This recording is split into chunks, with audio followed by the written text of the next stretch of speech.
Soccer 605. We're here with South Dakota Soccer Association State President Rich Jensen.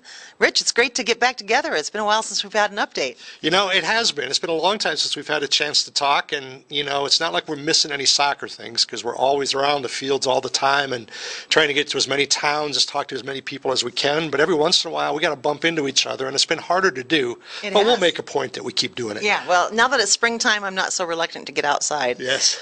Even on a chilly day like today, the sun's shining, we can't complain, right? Right, that's right. It's any day that we can not have to remove snow is a good day for soccer.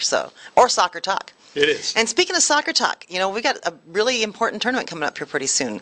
Last year was the first year with SoccerFest, and this year will be the second year. It's really a unique concept. Why don't you tell the viewers what SoccerFest does for South Dakota?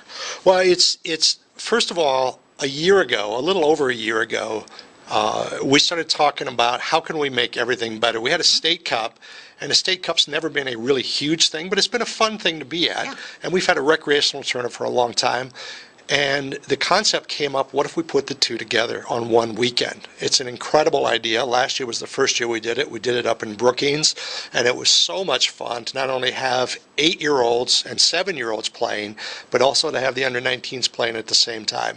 And I think some of my favorite shots up there for me that I mentally took was watching 8- and 9-year-old boys and girls watching these older kids play, and especially in the stadium up there. And you could kind of tell them, you could see the wows coming out, and you knew that their dreams were being formed at that time, that I want to play like that someday, you know, and I want to play on that kind of team and play on this kind of field. Yeah, it was fun, and there was soccer for everyone there. You had the little ones, you had the rec, you had the middle level of competition, and then you had the top competition going on. Boys, girls, all across the gamut. Yeah, and it made sense for us with South Dakota. You know, we're not a huge state anyway, and the concept we want to do with our tournaments all the time is bring the whole state, the soccer world together in South Dakota and play. And so it made so much sense to do that. And so we made it work last year, but to do that we moved it out in June, and we found out that June was a difficult time for a couple reasons. One is a lot of the rec teams were already done. Yep. And secondly, it was really late for the competitive teams for State Cup, and it made it really hard to turn and then get to the next region, or to the regionals, or to the President's Cup if that's what you had qualified for. And so this year we moved it earlier in May, and it's on Mother's Day. And there are those that may say that wasn't a good choice, but you know, soccer is so family. You know that. Yeah. I know that. Soccer is so family anyway, and all the years that I've been around kids and playing, you know, I can't remember the number of times that I made sure that all the boys or girls had carnations for their moms at the tournament to give it to it. But it's a great weekend. We're in Mitchell this year, and Mitchell's a great town to go to. They got an incredible complex there on the north side of town.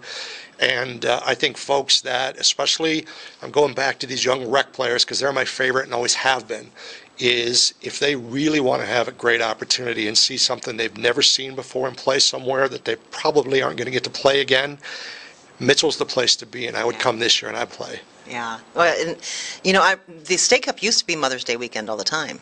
And one of the saddest things for me was when our boys were out of the house and no longer playing youth soccer, to not have soccer on Mother's Day weekend. It was not, I didn't feel like a true mom. Yeah, it is, you know, and I remember even when State Cup wasn't involved, and there were a few years that it wasn't, that, you know, we'd be with the team and we'd be in Minneapolis or Kansas City or Omaha or Des Moines or somewhere playing all the time too, because it's really a great weekend to go. It is, and it's going to be a great event, and it's just a fun weekend celebration of soccer, celebrating soccer from across the whole state. It really is. You know, from the standpoint of South Dakota soccer, we want to create as many opportunities for kids to play as possible, and we're helping out the local organizations to, get organized. One of the exciting things we're going to talk about a little later on in this interview is our Champions League that's brand new this year. And but just, you know, with these kids, to give them a chance to play, and then once a year, we've been doing it for a long time, but once a year then we will take an event, whether it is the Coles Cup, the Mid-Continent Recreational Cup, or the State Cup, and do that. We'll bring them all together in one place, and they can enter. It's not an expensive tournament to get into, and you get to play lots of games, have a great time. And again, I'm going back to those young players for boys and girls. what more fun could it be than to go with your soccer team, go play in a great venue, play with lots of stuff going on. It's like at a carnival, you get to stay in a hotel, or at least you get to drive back and forth, so you know you get to stop for pizza with the team, because that's important too. It is important. That these are big things, and it's an opportunity for these teams to grab onto it, and I hope everybody takes a chance to do that. Well, and we're hoping to be able to be there and do a little bit of live streaming of some of the games. We're working on that to live stream some games, so it'd be kind of fun for grandmas and grandpas to be able to watch those young ones playing. It is, and we had done something with Mid-Continent, who's our title sponsor of our recreational tournament, and we had done that a few times over the years, and recently we've struggled just a little bit as we go to some new locations that wasn't Rapid City or Sioux Falls, and we're getting closer and closer all the time, but it just doesn't look like we're going to get the personnel together again this year, and so having you on board with it is going to be a big plus, because it is something that they can look at down the road, and they can go in and look at later on if they want to, and we've even seen the stuff, show up in other states that people will contact and say, first of all, they'll say to me, who's the idiot that was announcing that game? And of course that was me, but but it's just that's a big plus, and that's something that as South Dakota Soccer, we look at ways again to reach out and go out to the extended family. And if kids get to play soccer, and I know you're a big believer in this too, if we can find ways to get kids to play this game, because it's such an easy, low-cost game to play, if we can find ways for them to get excited about and play about it, or grandmas and grandpas to learn that soccer's so much fun, then we've done good things. Oh, and in talking with the players over the years, Rich, I always ask kids if there's anybody that comes, if they like having people watch them play, and of course they love having people watch them play. And I always ask them, is there anybody special that you like to have watch you play? Well, they don't even think about mom and dad, to be honest. They just assume mom and dad are going to be there, but they love to have their grandparents watch. It is, and it's always fun, and I even find that fun with even being a referee, that I pretty much demand that, anything over under 12 is too old for me. But to do the under 8 games, or the under 10 games, and to, get involved in those, and then you always have a grandparent or two that'll come up afterwards and say, first of all, I have no idea what you're doing out there, but secondly, this really is fun. It is, and so you get to meet some great people too. I got to agree with you. I think grandmas and grandpas are probably the target market that the young players would like to see at their games. And even the high school kids say that. They do. They love having their friends and their girlfriends and boyfriends watch them play, but it still matters a lot to them when grandma and grandpa come. And I've heard that, and another one that I seem to hear all the time too, it's not so much that my uncle somebody came, but my aunt came, and I don't know what the gig is with that, but they like it when their aunts show up, and they like it when grandma and grandpa shows up, and they absolutely love it when their friends are there too. Yeah, well, we hope we can get a lot of people there to Mitchell to watch the tournament, but first off, we got to get all the teams there. So for teams that are interested in participating in the tournament, what do they need to do? Well, the really easy thing to do is to go to SouthDakotaSoccer.com. That's kind of the hub of everything that's going on. And if you go to SouthDakotaSoccer.com, you'll see a place that says, here's tournament information. Click on that. We make it as easy as possible. You want to register your team, you click on the button that says register. It's a big red button. You can't miss it. There's information on what the costs are, and if anybody wants to know anything, they just got to call South Dakota Soccer. The number's right there on the website. Give us a call. You can send us an email through the website if you want to ask questions on that, but do take a look at getting your teams in there, or finding a way to get a team together to get in there too, but find ways to get your kids to come play, because this is a ton of fun. Yeah, and who doesn't want to be a part of SoccerFest? There's only one in the whole state each year. There is one in the whole state. Actually, the word SoccerFest, this is the only one in the nation right now too, and we're rocking with that one. South Dakota is doing it, and members of our board of directors came up with it, and so I'm really proud of what we've done, and I love being at those. I'm going to be there the whole weekend. About half to 2/3 of our board of directors will be there the whole weekend.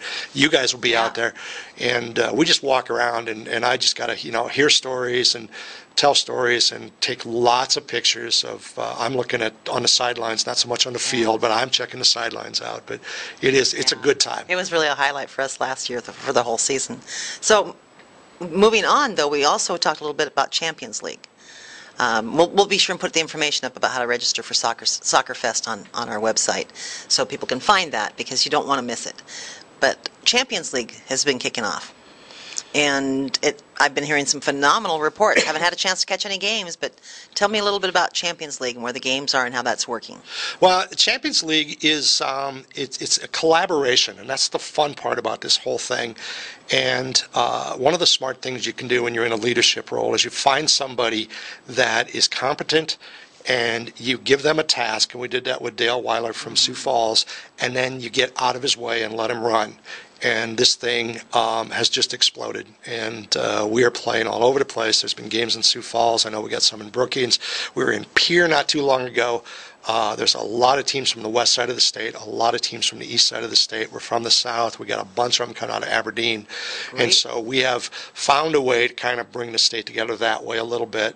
And it's really great because it used to be coaches were calling each other, calling around and trying to find out who had a team in that age division. You're calling all over the state and calling to the neighboring states, just trying to get games. But Champions League really seems to be solving that.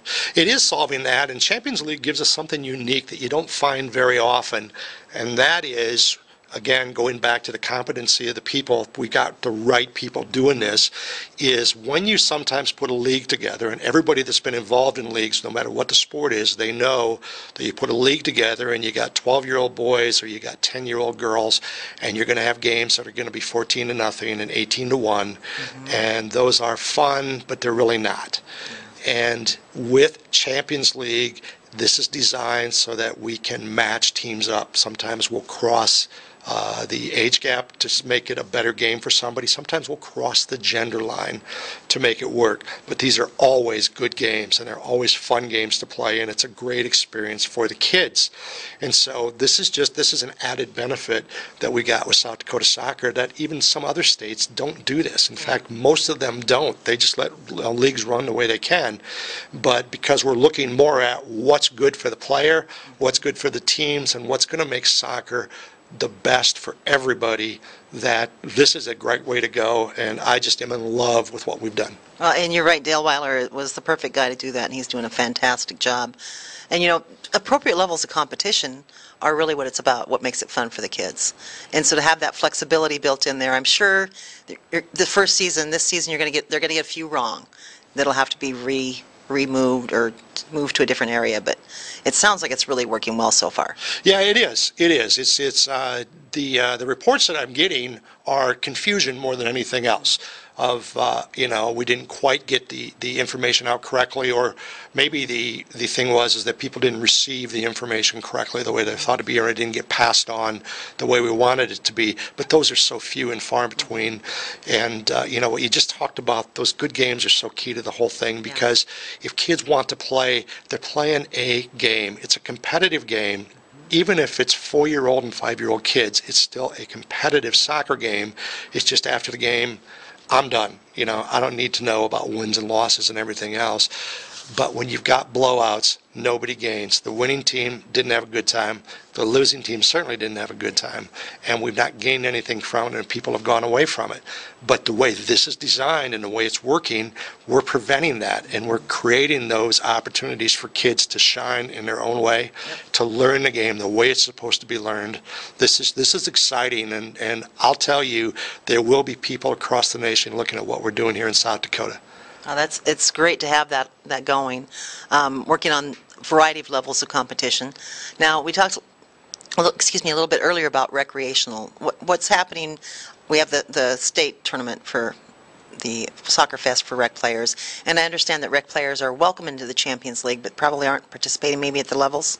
They're not, and that's a concern, and there are members of the board that are very concerned about that, because we have to create opportunities for these teams, especially in our small markets where they just haven't got the numbers to put their own league together. We have learned that the concept of what unfortunately the nation calls small-sided games. I don't like the word small-sided games. I like to say that soccer is just that much more fun because we're playing with not as many players, but we're getting to touch the ball more. But that concept is working, and it's working around the nation, but it's working in South Dakota too. But that's one thing, is we can say that Champions League is going really well, that we still need to put effort into finding games and helping games out with those recreational teams. And, they don't mind traveling, but we can't have them traveling 3 or 4 hours to try and get those, and so we have some work to do on that yet. Yeah. And it's nice if there's some reciprocal traveling, because if you can get more games in your town, that'll attract more kids. It does. It always does, and there's nothing wrong with that, and it also attracts attention of the people.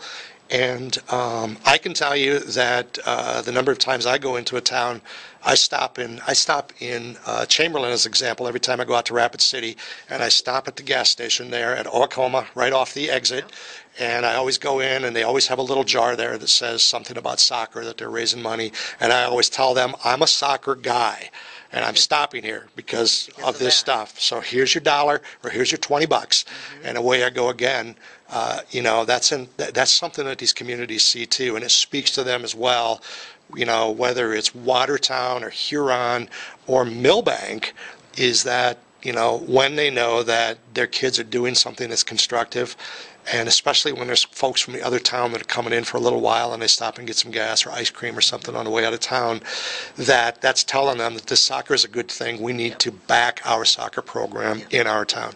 And we really want to encourage everybody to do that, because the more programs there are across the state, the less travel everyone has to do to get some games in against somebody different. Yeah, it is. It is. And, we've made a big change with South Dakota Soccer with, we have our director of coaching that's out of Aberdeen, but then we added another person, a programming director that's almost acting as an assistant director of coaching as well, with Jeremy Tosea from Mitchell. And so we're getting more and more outreach out there where we're finding small communities, whether it's Parkston, Wagner, Mission, Pine Ridge, some of these communities, Wessington now, that are starting to understand that they can play, but the people in town don't understand soccer.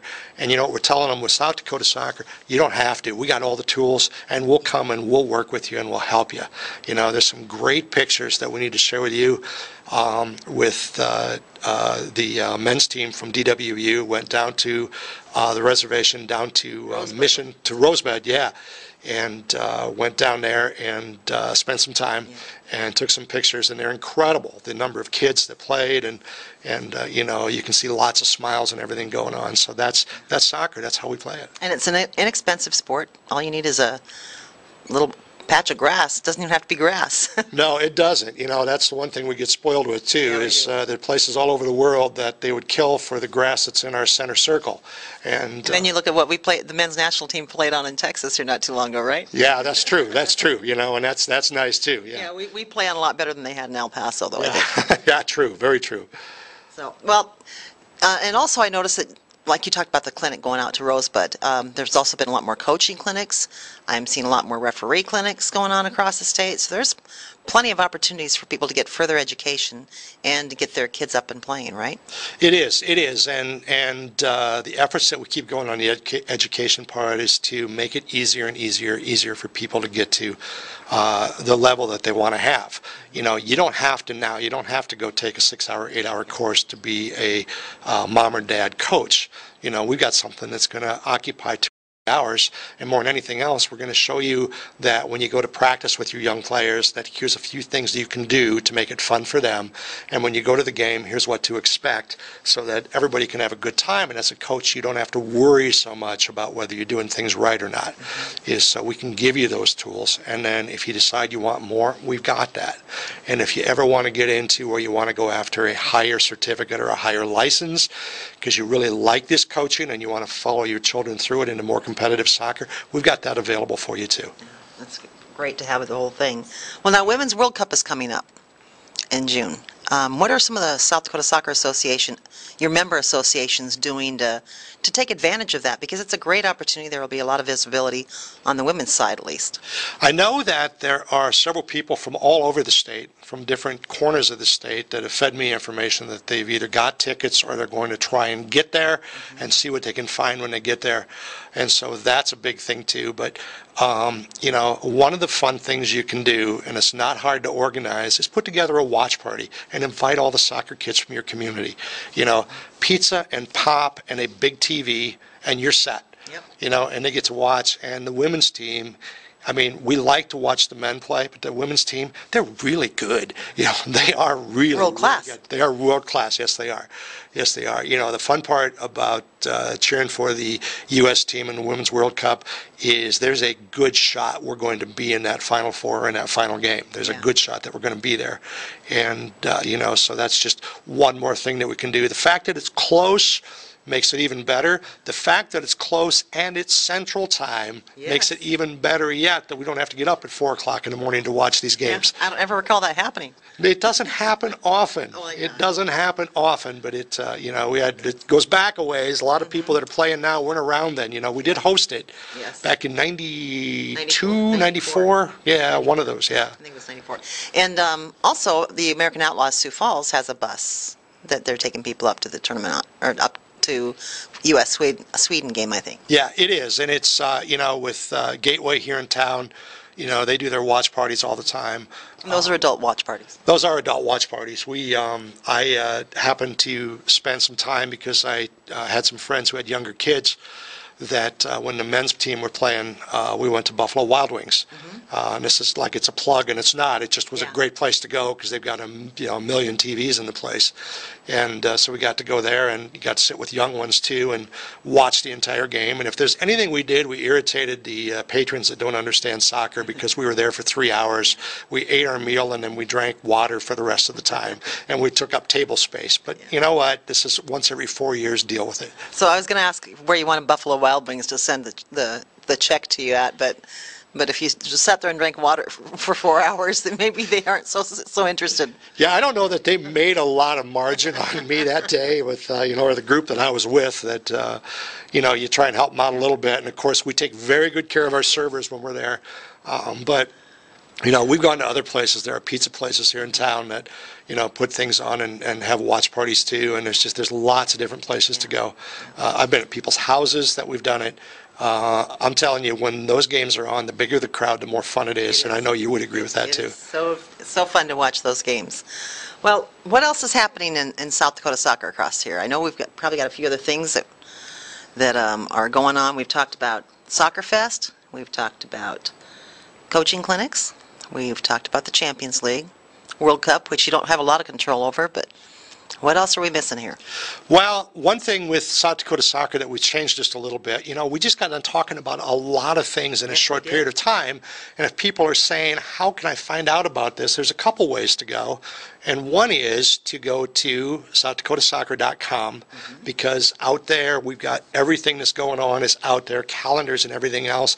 But another really cool thing to do is to like us on Facebook. South Dakota Soccer, go like us out there. We've got 500 or 600 people that like us now. Stuff gets shared. We have things that have been shared. It's fun to see when we go in and look at who has looked at this thing or who has shared this or who has liked it.